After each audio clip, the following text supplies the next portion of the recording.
Salut les gens! Aujourd'hui, tutoriel rapide pour commencer le speedrun de Super Mario 64. Le tuto va vous apprendre à tout bien configurer, mais pas à apprendre le speedrun. Pour ça, il y a déjà plein de tutoriels et guides sur YouTube et speedrun.com, je vous mettrai l'essentiel en description. J'essaie d'être à la fois le plus rapide et le plus précis possible, donc on va commencer tout de suite. Pour commencer, il faut choisir votre support de jeu. Les deux qu'il faut retenir sont la console de base, la Nintendo 64, et l'émulateur. On peut aussi speedrun sur Virtual Console et sur 3D All Stars, mais il n'y a pas beaucoup de joueurs sur ces supports, donc on s'en fout un peu. Le support le plus agréable, authentique, et là où il y a tous les top runners, c'est sur la N64, mais c'est aussi celui le plus onéreux et qui demande le plus d'installation. Donc si vous voulez juste commencer de chill, le mieux c'est l'émulateur car gratuit et rapide. Je vous conseille l'émulateur Project 64 en 1.6 et vous pouvez essayer la manette de votre choix tant qu'elle marche sur PC.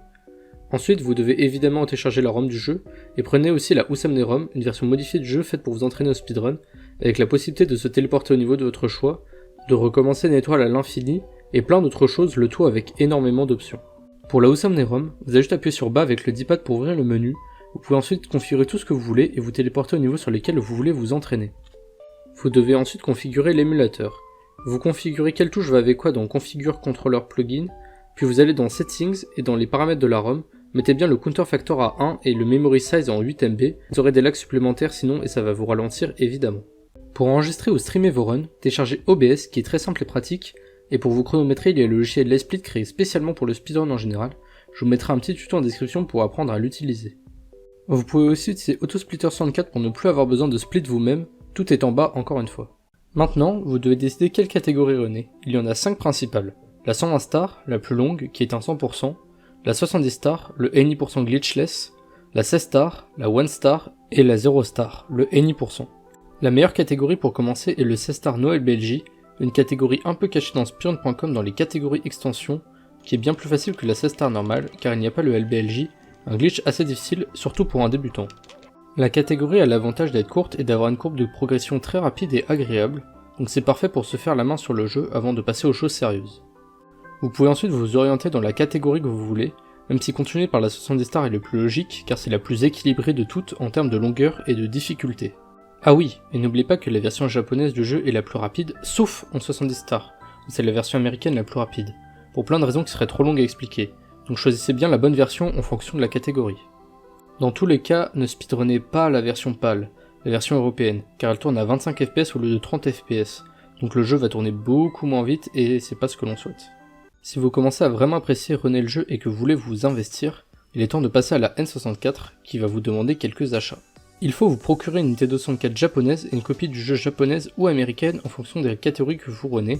Sachez juste qu'une cartouche américaine marche dans une console japonaise mais qu'elle ne rentre pas dans la console.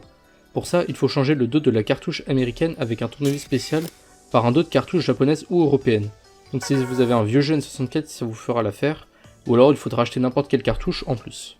Il vous faut avec évidemment une manette de N64 et il faut faire attention à en prendre une avec un stick en bon état, car le stick de N64 est réputé pour faire mal aux doigts mais aussi pour s'user très vite, donc préparez-vous à devoir changer de manette au bout d'un moment, même si vous pouvez modifier votre manette avec un stick plus résistant avec par exemple le Steel Stick ou le Brew Stick, mais qui sont assez chers et difficiles à se procurer, donc c'est mieux à prendre quand on commence à faire de très bons temps et qu'on est très investi. Pour vous enregistrer, il vous faudra un boîtier de capture, je vous conseille le GV-USB 2 qui est le plus adapté.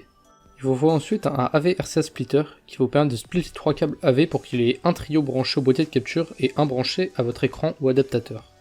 Pour l'écran, vous avez le choix. Vous pouvez prendre une télé cathodique où vous pouvez brancher les 3 câbles AV directement, ou une télé avec des ports soit VGA soit HDMI qui vous demanderont un convertisseur dans le bon port. Pour le VGA, vous pouvez prendre un petit convertisseur à la con pas cher comme moi, et pour l'HDMI, il vous faudra un RetroTink qui est assez cher mais qui vous donnera une qualité nickel sur votre écran. Il faut ensuite bien installer les drivers du GV-USB 2 sur votre PC, et vous pourrez ensuite voir le résultat sur OBS en le mettant sur votre scène avec ajouter un périphérique de capture vidéo, et en choisissant GV-USB 2, tout devrait être bon. Ah oui, et n'oubliez pas de faire clic droit sur le jeu, et dans Désentrelacement de bien mettre div de X pour enlever le flou dégueulasse entre deux frames. Si vous voulez un enregistrement plus précis qui va capturer chaque frame du jeu, vous pouvez utiliser Amarek et enregistrer la fenêtre Amarek dans OBS. C'est un peu plus chiant à configurer et pour moi ça marche pas, mais c'est mieux en soi, donc c'est vous qui voyez. Maintenant tout est bon, à part un petit détail que vous allez vite remarquer, c'est que tourner Bowser avec une manette de base est lent, difficile et use votre stick. Et pour ça les runners utilisent une Oripad, une manette qui marche sur N64 avec un stick adapté pour les lancers de Bowser. Vous pouvez y aller à fond sans vous soucier de rien et tourner très vite.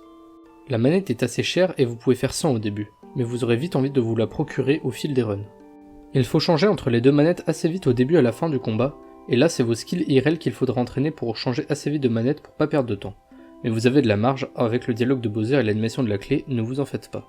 Pour utiliser l'Usomni-ROM sur console, vous aurez besoin de l'Everdrive 64, une cartouche qui contient une carte SD sur laquelle vous pouvez mettre l'Usomni-ROM depuis votre PC, mais vu que la ROM est assez sophistiquée, il faudra un Explosion Pack dans votre console si ce n'est pas déjà le cas. Si c'est un Jumper Pack à l'intérieur, il va falloir le retirer et y mettre l'Expansion Pack pour que la console puisse lire la ROM. Pour tous vos achats, vous pouvez passer par eBay, où il y a plusieurs offres pour tout le matériel qu'il vous faut. Si on additionne le prix du strict minimum, on en a pour au moins 200€. Ça c'est cher juste pour jouer à Mario, mais ça vaut le coup. Voilà, j'espère n'avoir rien oublié, vous avoir aidé et avoir été assez concis. Bonne chance pour vous lancer dans ce speedrun que j'adore. Vous pouvez aussi faire un tour sur ma chaîne YouTube principale si vous voulez, ou encore les chaînes Twitch des copains speedrunners de Mario 64, ça serait sympa. C'était Kebab, salut!